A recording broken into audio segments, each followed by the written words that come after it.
আমি অনেকদিন পর গতকাল বাসায় ফিরেছি। বাসায় খাওয়ার কিচ্ছু নেই। লুঙ্গি পরে নিচে নেমেছি। বাসার সামনে দোকান থেকে আলু, ডিম, সিগারেট, চা পাতা, চিনি কিনে সিঁড়ির কাছে আসছি। বাড়িওয়ালা মেয়ে তার 5 বছরের বাগ্নে নিয়ে দাঁড়িয়ে। আশ্চর্য, আমার মুখ ভর্তি দাড়ির কারণে বাড়িওয়ালার মেয়ে চিনতে পারলো না। পিচ্চিটা আমার দিকে হা করে তাকিয়ে আছে। উপরে উঠছি, পিচ্চিটা আমার পিছু পিছু একতলায় এসে আবার নিচে নেমে গেল। পিচ্চিটা জুড়ে জুড়ে বলছে, খালামণি উনি কে? ছেলে ধরা নাকি? বাড়িওয়ালার মেয়ে পিচ্চিটাকে ধমক দিয়ে বলছে, ছেলে ধরা না, পাগল উনি। তুমি দুষ্টামি করলেই তোমাকে কামড় দিবে। এটা শুনে আমি মনে মনে হাসলাম। বিকেলে আবার নামছি। গেটের সামনে অনেক মানুষ। ওই পিচ্চিটা কই থেকে দৌড়ে এসে আমাকে বলল, এই পাগলা কই যাও? তুমি কি আমাকে কামড়াবা নাকি?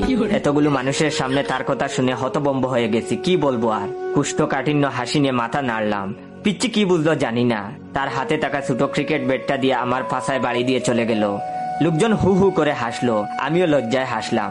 আজ সারাদিনে 5 বার বাসার নিচে নেমেছি, আর এ পিচ্চির মুখোমুখি হয়ে ব্যাট হাতে দাওয়া খেয়েছি। সন্ধ্যায় আবার ব্যাট নিয়ে মারতে আসছে। আশেপাশে কেউ ছিল না, তাই পিচ্চিটারে ধরে পাছায় চিমটি দিয়ে বলছি, এই তুমি এত বেয়াদব কেন? সে তখন কান্না করতে করতে বাসায় চলে গেছে। বাসায় আসার কিছুক্ষণ পর কলিং বেলের আওয়াজ। দরজা খুলে দেখি বাড়িওয়ালার মেয়ে আর ওই পিচ্চি। বাড়িওয়ালার মেয়ে বলল, সেকা খাইছেন নাকি? এরকম উদ্ভ্রান্তের মতো চেহারা করছেন, দাড়ি রাখছেন, চিনতে পারিনি। আর আমার বাগ্নের পাছায় চিমটি দিছেন কেন? সে এখন জিদ ধরেছে আপনার পাছায় বেড দিয়ে না মারা পর্যন্ত কান্না থামাবে না, কিছু খাবেও না। ছোট মানুষ, কিছু মনে করবেন না, আপনার পাছায় বেটের একটা বাড়ি দিবে।